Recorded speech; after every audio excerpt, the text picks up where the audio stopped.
Bon les amis, est-ce que vous voyez la FX3, cette caméra à plus de 4000 € qui propose de la 4K 120 images par seconde, du 4:2 10 bits, elle a un des meilleurs autofocus du marché, elle a un capteur stabilisé, elle a une très bonne montée en ISO, elle a un dissipateur thermique, elle a un double slot pour carte mémoire, bref, c'est vraiment la caméra idéale, elle a tout pour elle, mais c'est clairement pas pour tous les budgets, on est d'accord. Eh bien il y a à peine un mois, Sony a sorti une nouvelle caméra qui possède toutes ces caractéristiques tout en étant quasiment 2 fois moins chère, c'est la FX30, c'est cette caméra, c'est la petite sœur de la FX3. Alors j'ai pris des raccourcis, quelques facilités pour cette introduction, mais je pense quand même que cette caméra devrait vous plaire. En tout cas, pour moi c'est le cas et j'envisage sérieusement de remplacer mon A7C par la FX30.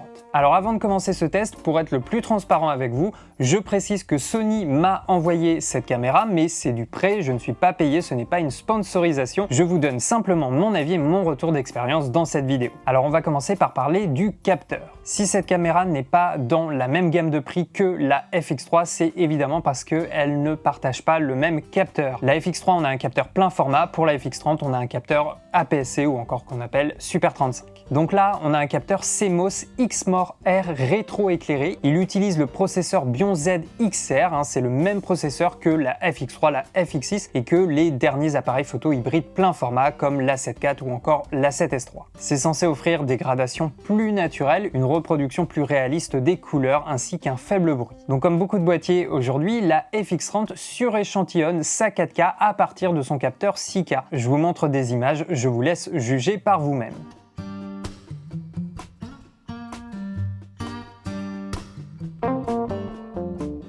Ensuite, la FX30, elle est capable de filmer en 4K 120 images par seconde. Donc ça devrait plaire à beaucoup de monde. Par contre, sur le 120, il y a un recadrage d'environ 38%, donc ça, c'est quand même à retenir. Moi, personnellement, j'utilise plutôt le 50 images par seconde et en 4K, là, il n'y a pas de crop. Donc on peut totalement faire du slow motion, des ralentis sur cette caméra.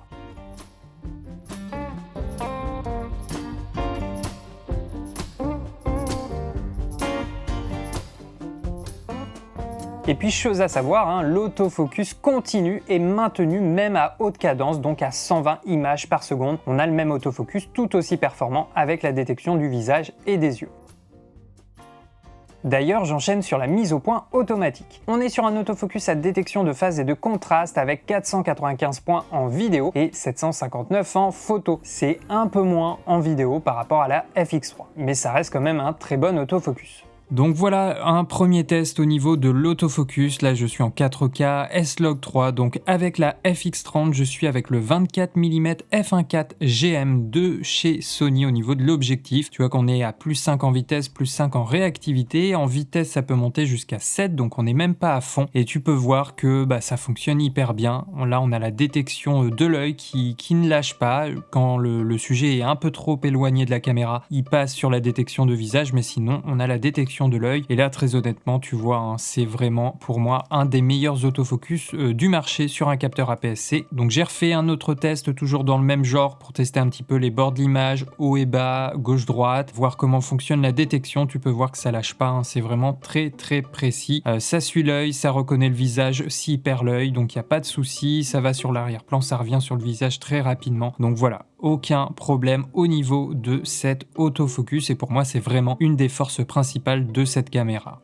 Et puis également, tu peux voir sur un suivi en slow motion à 100 images par seconde, eh bien l'autofocus est très précis. Il est tout aussi précis que sur les autres modes. Donc ça encore, c'est une des grosses forces de la FX30. L'autofocus à détection de phase et de contraste est maintenu à 100 images par seconde en 4K. Donc ça rend encore la manipulation de ce boîtier plus facile. Et tu peux voir qu'on est toujours à vitesse 5, réactivité 5. Donc là, la deuxième fois, je courais un tout petit peu moins vite, mais c'est toujours la même chose. L'autofocus ne lâche pas, il est très précis. Je m'étais mis, on peut le voir sur les displays, à f1.8, donc plutôt une grande ouverture pour avoir une petite profondeur de champ. Et là, ça fonctionne très bien. Même chose, j'ai refait un autre test, donc tu peux voir quand le visage est très proche, il y a peut-être des petits retards, mais c'est quand même très bon en termes de suivi. Encore une fois, pour moi, c'est un des meilleurs autofocus du marché. Et donc, voilà, une des forces de cette caméra, c'est son autofocus. J'ai fait le test aussi dans un un garage en basse lumière, donc toujours en 4K, S-Log 3. On est à ouverture f1.8, on n'a pas changé les réglages au niveau de la vitesse, de la réactivité. Et tu peux voir, il n'y a pas du tout d'effet de pompage, de tête chercheuse. Il galère vraiment pas à trouver le point. C'est plutôt réactif. C'est peut-être légèrement plus lent qu'en extérieur en pleine journée. Mais voilà, pour un test en basse lumière, c'est quand même très efficace. Et puis j'ai refait le même test pour voir un petit peu la détection. Tu peux voir que là, on est peut-être à -3, -4 diaph en sous-exposition. Il détecte plus trop l'œil, donc là, il est sur la détection du visage. Mais voilà, l'autofocus est maintenu. Il n'y a pas trop d'effet de pompage. Et puis ensuite, j'ai augmenté un peu l'exposition en descendant la vitesse. Et là,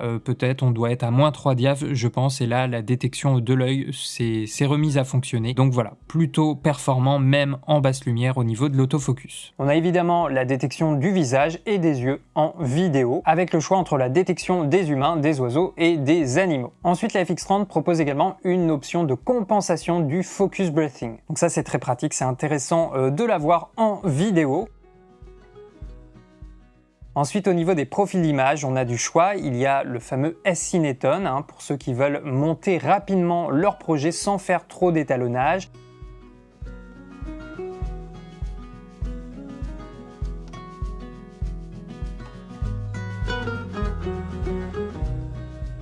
On a du S-Log 3 qui va nous permettre d'exploiter une plage dynamique de 14 diaph et tout ça sur du 422 10 bits. Moi personnellement d'ailleurs, c'est surtout ça qui m'intéresse sur cette caméra. Ça permet vraiment d'avoir un fichier très propre pour la post-production. Et après là, pour l'étalonnage, on peut vraiment s'amuser. Donc c'est une caméra qu'on va pouvoir facilement faire matcher avec un A7 IV mais aussi une FX3 ou une FX6. Alors je vous compare l'image, vous avez été beaucoup à me demander une comparaison entre l'A7 IV et la FX30. Ce sont des caméras qui sont pas exactement dans la même gamme de prix, mais on peut quand même les comparer. Alors là, ce que j'ai fait, je suis passé en mode Super 35 pour avoir à peu près un équivalent en termes de focale entre la FX30 et l'A7 IV. Je n'ai pas modifié le positionnement de la caméra entre chaque test. J'ai appliqué les mêmes réglages d'exposition sur chaque caméra et j'ai appliqué le même étalonnage. Tu peux voir que l'image est quand même très proche, très similaire. Il y a une légère différence, on va le remarquer tout au long de cette vidéo. Au niveau des tons du visage, il y a une petite différence voilà, entre la FX30 et la l'A7 IV. On a tendance à avoir des tons un chouïa plus rouge, un peu plus magenta sur la FX30 et légèrement plus jaune pour l'A7 IV, mais ça c'est des choses qui se corrigent très facilement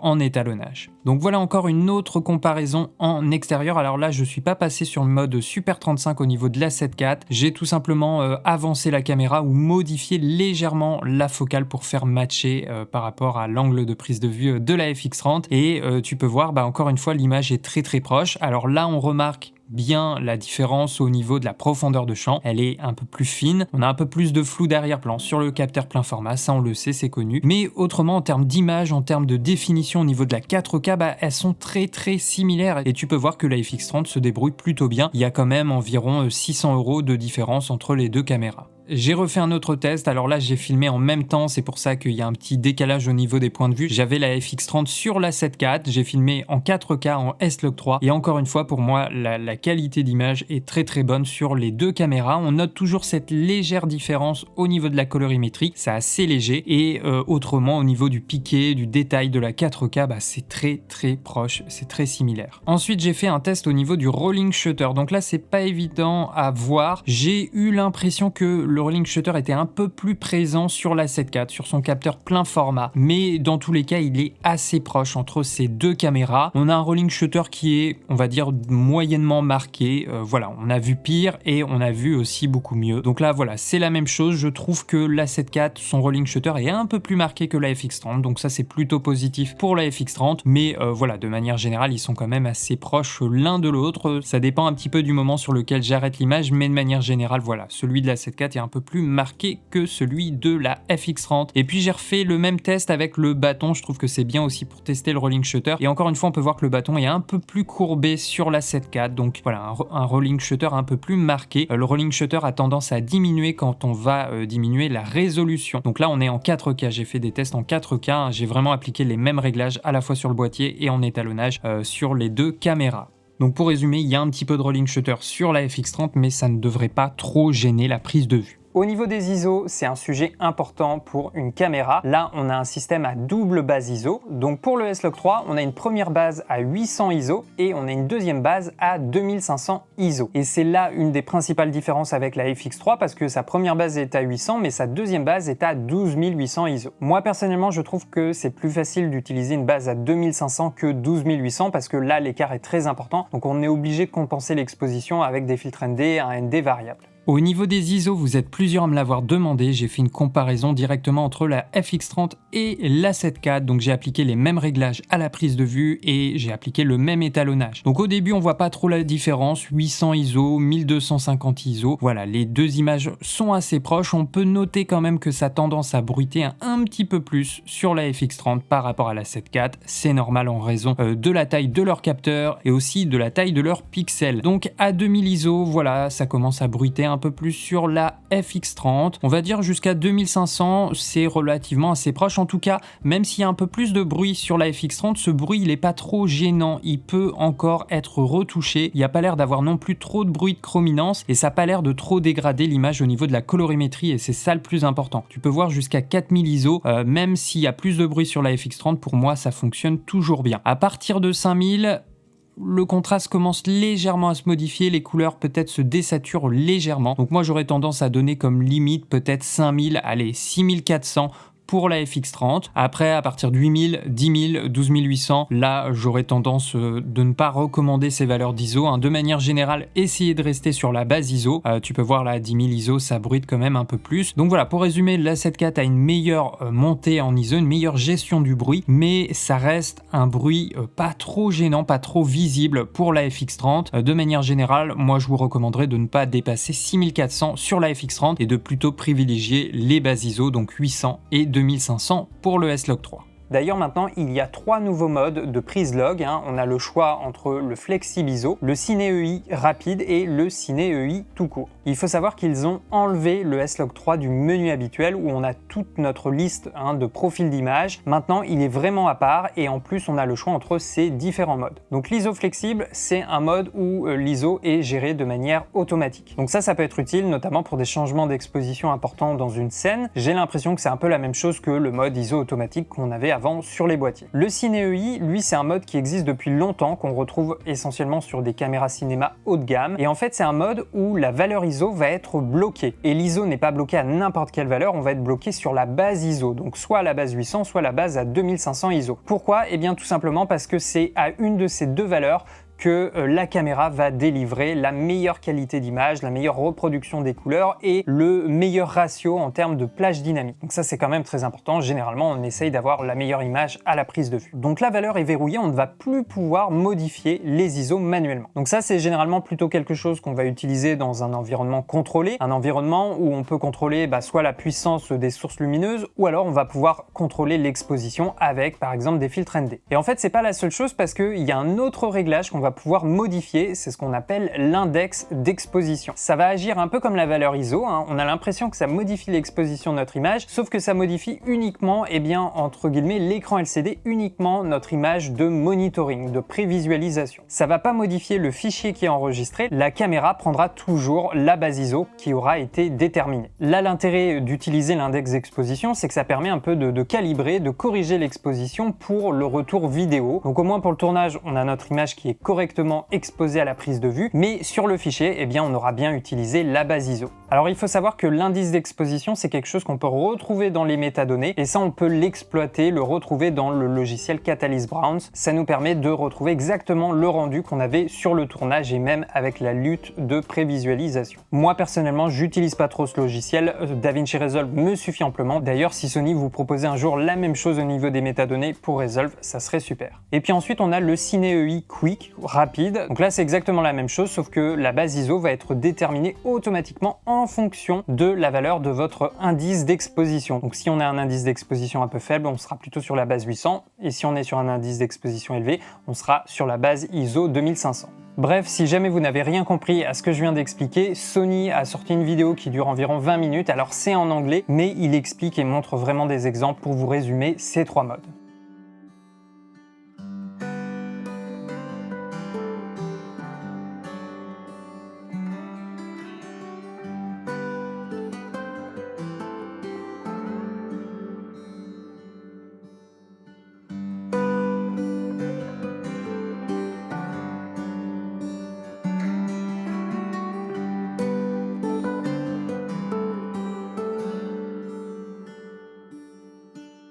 Alors on peut également appliquer des luttes personnalisables pour la prévisualisation de l'écran LCD ainsi que via HDMI. D'ailleurs, il est possible d'importer jusqu'à 16 luttes utilisateurs. Ensuite, élément très important pour une caméra, c'est l'enregistrement continu. Est-ce qu'il y a des limitations ou encore des surchauffes sur la FX30? D'autant plus, je pense que vous êtes beaucoup à imaginer utiliser cette caméra sur des enregistrements longs comme de la captation ou encore des interviews. Et bien justement, sur la FX30, on retrouve un dissipateur thermique. Si je ne me trompe pas, on a le même sur la FX3 et je crois aussi sur l'A7S III. J'ai fait un premier test d'enregistrement en 4K 25 images par seconde à 140 mégabits par seconde en 4:2 sur 10 bits et en S-Log 3. Donc là, l'enregistrement a duré environ 96 minutes pour une charge de batterie complète. Alors au niveau des batteries, eh bien c'est toujours les mêmes, c'est les fameuses NPF Z100. C'est les batteries qu'on retrouve sur quasiment tous leurs boîtiers plein format. Pour moi, c'est une des meilleures batteries du marché à ce jour. Ensuite, au niveau de la stabilisation, c'est la même chose que la FX3. On n'a pas de ND intégré, mais à la place, eh bien, on a un capteur stabilisé. Donc ça, c'est très intéressant, notamment quand on veut utiliser des focales fixes. Les focales fixes sont généralement dépourvues de stabilisation optique. Donc là, il y a tout intérêt à avoir une stabilisation du capteur, surtout quand on veut utiliser la caméra à main levée. Et puis en plus, il y a un deuxième mode qu'on va pouvoir activer, c'est le mode de stabilisation actif qui va rajouter un niveau supplémentaire de stabilisation sur l'image. Alors je ne sais pas si cette stabilisation fonctionne exactement comme les autres stabilisations numériques et électroniques. En tout cas, moi je trouve que cette stabilisation fonctionne très bien. Je l'utilise déjà avec la 7 IV et là avec la FX30 c'est pareil. À main levée, ça permet vraiment d'avoir quelque chose de très stable. On n'est pas obligé de l'activer, mais dès qu'on arrive sur des focales un petit peu longues, eh bien ça peut être intéressant de l'activer. Ça évite d'utiliser des stabilisations en post-production. Et limite, même pour du vlog, la stabilisation active, ça va vraiment aider à avoir quelque chose de beaucoup plus fluide au niveau de l'image. Alors par contre, pour le vlog, privilégiez une focale quand même assez large, plutôt une ultra courte focale, de manière à contrebalancer déjà le crop au niveau du capteur et puis le petit crop supplémentaire au niveau de la stabilisation. Je vous montre justement le petit recadrage qu'il y a au niveau de la stabilisation, donc une fois sans stabilisation et puis avec stabilisation. Par contre, chose à savoir, le mode stabilisation actif n'est pas disponible quand on utilise donc le 120 images par seconde ou le 100 images par seconde en 4K. Alors ensuite, tout comme les autres boîtiers récents de chez Sony, la FX30 enregistre les données gyroscopiques dans ses métadonnées. Ça va permettre de stabiliser ses plans dans le logiciel Catalyst Browns. De ce que j'ai vu, ça fonctionne plutôt bien, c'est très efficace. Après, c'est toujours ce workflow qui est un petit peu à rallonge, de d'abord commencer sur un autre logiciel avant d'aller sur son logiciel de montage. Ensuite, avec la FX30, on va pouvoir enregistrer des fichiers proxy pour faciliter le montage. Autre nouveauté que j'aime beaucoup, il y a désormais un nouveau menu rapide. Ce nouveau menu nous donne accès aux réglages qu'on va utiliser le plus. Donc il y a par exemple la cadence, la vitesse, l'ouverture, les ISO, la température, le profil d'image, le format, le débit, la lutte utilisée, le niveau audio. Et ce qui est bien, c'est qu'on peut personnaliser une touche du boîtier pour justement activer rapidement ce menu et vérifier les réglages de notre caméra. Pareil pour le mode vidéo, l'affichage au niveau des displays a été modifié justement pour que les displays soient mieux visibles et qu'ils ne se superposent pas à l'image. Je trouve aussi que le retour vidéo au niveau de l'écran LCD s'est nettement amélioré. Je trouvais déjà qu'il l'avait beaucoup développé sur la 7 IV, mais là j'ai l'impression que l'image est encore mieux visible, plus belle sur le retour de la FX30. Par contre, comme pour d'autres créateurs, j'ai noté une petite différence au niveau des teintes. Moi, l'écran de la FX30 a tendance à être un peu plus green, alors que par exemple mon A7 IV, lui, est un peu plus magenta. Alors c'est difficile de savoir lequel est bien neutre, mais je trouve que la FX30 est un tout petit peu teinté vers les verts au niveau de l'écran LCD. Bien sûr, ça n'impacte pas les fichiers, là c'est uniquement le retour vidéo. D'ailleurs, je trouve qu'ils ont beaucoup amélioré l'aide affichage gamma qui permet d'appliquer une sorte de Rec 709 sur le S-Log 3 au niveau de la prévisualisation pour pas avoir une image toute flat, toute grise, toute désaturée et décontrastée. Et ça, c'est quelque chose qui existe depuis longtemps. Mais là, pour une fois, je trouve que la lutte de prévisualisation en Rec 709 est vraiment de bonne qualité. Ensuite, au niveau de l'ergonomie du boîtier, c'est quasi similaire à une FX3. On a un grip qui est bien dense, bien profond. On retrouve donc les témoins lumineux qui signalent que la caméra est bien en train d'enregistrer. Il y en a un au-dessus de l'écran, on a le bouton Rec qui va s'allumer, il y en a un autre devant la caméra et il y a également un encadré rouge sur l'écran LCD. Donc là, impossible en principe de rater l'enregistrement. On retrouve également sur le châssis différents points de montage, c'est du 1/4 de pouce, ça va aider pour accessoiriser la caméra. On a également un écran LCD orientable monté sur rotule. Par contre, c'est un peu dommage que les connectiques soient si proches de l'écran parce que quand on fait une prise au ras du sol par exemple et qu'on pivote l'écran, si on utilise par exemple la prise casque, on va être gêné et on est même gêné d'ailleurs par les caches connectiques. En parlant des connectiques, on a du Full HDMI, une prise micro jack 3.5, une prise casque, un port USB-C APS-C et une prise multi. On a également une griffe multi-interface qui est compatible donc avec les micros numériques de chez Sony. Et comme pour la FX3, la FX30 dispose d'une sortie RAW 16 bits via HDMI. On va pouvoir enregistrer dans une résolution de 4272 par 2628. Donc là, avec la sortie RAW, on pourra enregistrer jusqu'à 60 images par seconde. Pour l'instant, la sortie RAW est compatible avec le Ninja 5, le Ninja 5 Plus et le Shogun Connect. Par contre, chose à savoir, pour le Ninja 5 classique, la cadence max supportée en RAW 16 bits, c'est du 30 images par seconde. Ensuite, sur la FX30, on a deux emplacements pour carte mémoire, donc soit du CF Express de type A, soit une carte SD. Au niveau de sa fabrication, la FX30 est conçue dans un alliage de magnésium et elle est censée être résistante à la poussière et l'humidité. On peut noter aussi que la monture n'a pas l'air d'être renforcée par les vis qui sont présentes sur la FX3. Ça permet d'avoir une fixation bien stable quand on utilise des objectifs plutôt lourds. Là, honnêtement, avec la FX30, ça devrait pas être un problème. Ensuite, la question que certaines personnes vont se poser, et c'est normal, est-ce qu'avec la FX30, on peut l'utiliser en photo? Qu'est-ce que ça donne? Alors oui, on peut faire de la photo. Moi, personnellement, les images que j'ai pu prendre, je les trouve plutôt de bonne qualité. On a 26 mégapixels effectifs en photo, donc c'est quand même pas rien. C'est totalement adapté pour de la prise d'image fixe. On a du RAW, on a du JPEG, on a les fichiers HEIF. Alors sachez que pour l'instant, le RAW n'est pas compatible avec les logiciels Adobe. Ils n'ont pas encore rajouté la mise à jour. Donc moi, les images que je vous montre là, ce sont des fichiers JPEG. La seule chose à savoir qui différencie quand même ce boîtier des appareils photo hybrides un peu plus polyvalents et classiques, c'est qu'il n'y a pas de mode rafale sur la FX30. Donc clairement, on l'a compris depuis le début, c'est un boîtier qui est conçu pour la vidéo. Mais on peut totalement l'utiliser comme un appareil photo classique et avoir de très bons résultats. J'ai fait quelques photos à Paris et à Nancy quand je suis allé visiter les amis de chez Miss Numérique. Et voilà, je vous laisse me donner votre avis en commentaire. Moi, je les trouve assez intéressantes. D'ailleurs, il y a aussi un mode de prise de vue à intervalles, donc pour faire des timelapses.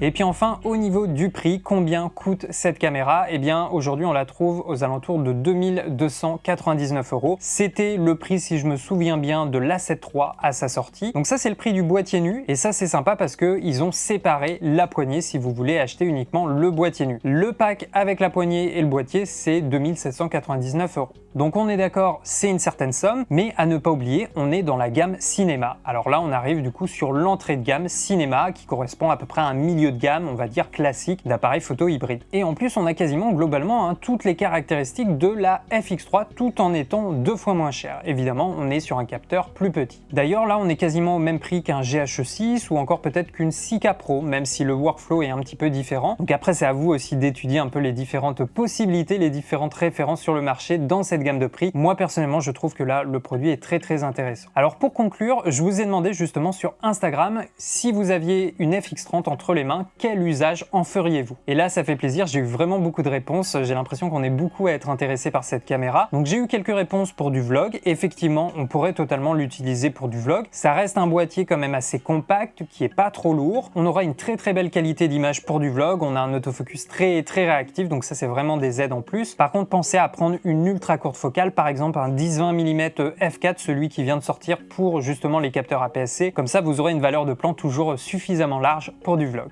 Ensuite, vous êtes beaucoup à m'en avoir parlé pour du run and gun en tant que deuxième caméra pour des interviews, notamment pour un plan serré en interview. Eh bien, moi aussi, je la vois totalement comme ça. On va justement profiter de son capteur pour avoir facilement, voilà, des plans serrés. On l'a dit, on a une caméra qui gère très bien la température. J'ai pas eu de surchauffe, elle s'est pas éteinte en cours d'enregistrement. On peut enregistrer environ 1h30 avec une batterie et dans tous les cas, on peut aussi rajouter un grip ou alors l'alimenter avec de l'USB-C. Donc, pour moi, là, on a une caméra qui est totalement adaptée à de l'interview, à de la prise de vue longue ou encore à de la captation. J'ai eu encore de la caméra B en prestation de mariage ou corpo en combinaison d'un A7 IV, donc totalement, je pense que ça peut être un combo très intéressant. Moi d'ailleurs, c'est ce que j'ai, ma caméra principale c'est un A7 IV et je pense justement remplacer la 7C par la FX30. Mais la FX30 pourrait très bien fonctionner aussi avec une FX3 évidemment, un A7S III ou encore une FX6. J'ai eu même pour de la troisième caméra, j'ai eu une réponse pour du docu humanitaire, il y avait du reportage interview et surtout du doc, et effectivement, voilà, pour tout ce qui est config à main léger, donc du reportage, du documentaire, je pense que cette caméra va être vraiment très adaptée, elle est quand même assez discrète, on a un capteur stabilisé, voilà, avec un petit filtre ND variable, c'est parfait, on a tout ce qu'il faut pour faire du run and gun. Si vous prenez la poignée, vous pouvez bénéficier donc des entrées XLR, on va pouvoir effectuer un bon enregistrement audio. Et puis j'ai eu encore plein d'autres réponses, du clip, du court-métrage, encore des interviews, encore du documentaire, de la vidéo événementielle, encore du corporate, des interviews et effectivement sur un stabilisateur. C'est vrai que là on a une caméra avec un petit format, si vous mettez une ultra courte focale, je pense qu'on peut faire des trucs très intéressants sur un gimbal. Et puis encore des clips musicaux, des sessions libres, du documentaire, du contenu pour les réseaux sociaux, pouvoir utiliser du 120 images par seconde tout en gardant l'autofocus. C'est le cas de la FX30, c'est parfait. Encore une réponse pour du Bicam ou encore pour de la vidéo animalière. Et c'est vrai qu'encore une fois, avec le capteur APS-C en vidéo animalière, en prise de vue animalière, ça va être assez intéressant. On va pouvoir aller chercher des focales très longues, d'autant plus que là on a du 60 images ou du 120 images par seconde en 4K. Donc en principe, on doit pouvoir faire des images de qualité. Donc pour résumer les amis, selon moi, on a un très bon boîtier, une très bonne caméra. Personnellement, je suis pas déçu ni surpris parce que j'avais déjà vu pas mal de tests et lu pas mal de commentaires sur internet et ils étaient plutôt positif. Donc moi je suis content que Sony n'a pas trop bridé cette caméra, c'est pour ça qu'elle fonctionne je trouve. C'est toujours le risque quand on sort une caméra qui reprend beaucoup de caractéristiques, qui est fortement inspirée d'une caméra haut de gamme, mais qui est proposée à un prix beaucoup plus abordable. Et là je trouve qu'ils ont fait un effort, vraiment avec la FX30 on a un boîtier qui est très complet pour la vidéo. Pour moi ses qualités, ses forces, c'est son autofocus, c'est vraiment un des meilleurs du marché, il est très réactif. Au niveau des performances en vidéo, on a une 4K qui est de très bonne qualité, qui est suréchantillonnée de son capteur 6K. On a du 4.2 de 10 bits, donc ça pour la post-production, l'étalonnage, c'est vraiment l'idéal. On a de la 4K à 60 images par seconde sans crop ou de la 4K à 120 images par seconde avec un crop assez important. On a du S-Log 3, ça nous permet de bénéficier quand même de 14 diaph de dynamique. Voilà, ça permet de faire pas mal de choses. On a le double ISO natif. Certes, la base la plus élevée ne monte pas 12800 ISO comme la FX3, mais 2500 c'est déjà pas mal. Et puis la première base est à 800 ISO. Au niveau de l'ergonomie, ça fonctionne très bien. Le boîtier est très confortable. On a plein de boutons personnalisables. Moi, je suis très fan du nouveau menu principal avec l'ensemble de tous les réglages qu'on aime bien vérifier avant de se lancer dans un tournage. Et puis on l'a dit, ils ont revu le positionnement des displays. Donc là, on a tout qui est hors du cadre. Donc c'est vraiment très clair. On a un écran qui est bien visible. On peut se concentrer sur la composition et la prise de vue. On a un capteur stabilisé, on a une option de compensation du focus breathing, on a un dissipateur thermique et on va pouvoir alimenter le boîtier en USB-C. Bref, pour moi, vous l'avez compris, cette caméra a beaucoup de qualité. Alors attention, ça veut pas dire qu'elle est parfaite, il y a quand même des petits points négatifs, en tout cas des éléments qui pourraient s'améliorer. Par exemple, le crop en 120 images par seconde, on a un recadrage qui est quand même très important. Donc déjà, on a de l'APS-C et en plus, on a un autre recadrage par-dessus, c'est à peu près du 1,55, 1,6 je crois. Également en 120 images par seconde, attention à la montée d'ISO, le bruit, le grain a tendance à être assez marqué, assez visible, voilà, à 120 images par seconde, mais en 120, je vous déconseille de trop filmer en basse lumière avec très peu de lumière, ou en tout cas d'utiliser une valeur ISO trop élevée. Également, je suis pas trop fan du joystick, en tout cas de son positionnement sur l'épaule droite. Moi, je le verrais plutôt à l'avant, un peu plus proche du pouce, comme on a l'habitude d'avoir sur un appareil photo hybride. Autre élément à noter, on n'a pas non plus de waveform ou encore les fausses couleurs. Ça, ce sont deux outils d'aide à l'exposition et c'est des outils quand même essentiels sur une caméra vidéo, sur une caméra cinéma haut de gamme. Là, sur cette caméra, on les a pas, je crois que par contre, on les a sur la FX3. Et puis à faire attention, sur la FX30, on n'a pas d'obturateur mécanique, c'est uniquement un obturateur électronique. Notamment à faire attention sur des vieux éclairages artificiels, vous pourriez avoir du bending. Moi, j'en ai eu un moment avec un vieux plafonnier quand j'étais sur des valeurs d'ISO élevées. Donc à faire attention à ça, mais en principe, voilà, si vous restez aux alentours des bases ISO, il ne devrait pas avoir de problème. Et puis également, ce qu'on pourrait voir comme un aspect un peu négatif, c'est les cartes CF Express de type A. Voilà, déjà, elles sont compatibles que sur les boîtiers Sony et puis elles coûtent relativement cher. Alors, ce qui est bien avec une carte SD de bonne vitesse, on peut quasiment utiliser tous les formats. Le seul format où on a besoin d'une carte CF Express de type A, c'est le XAVCS All Intra 4K quand on filme à 50 images par seconde. Là, on va avoir besoin d'une carte CF Express. Mais voilà, à part ça, globalement dans l'ensemble, je trouve que c'est une très bonne caméra. On vient de voir en plus pour quel type d'activité on pourrait utiliser cette caméra. C'est une caméra plutôt complète. D'ailleurs, on n'en a pas parlé, mais si vous débutez totalement et vous recherchez une première caméra, vous avez un petit budget,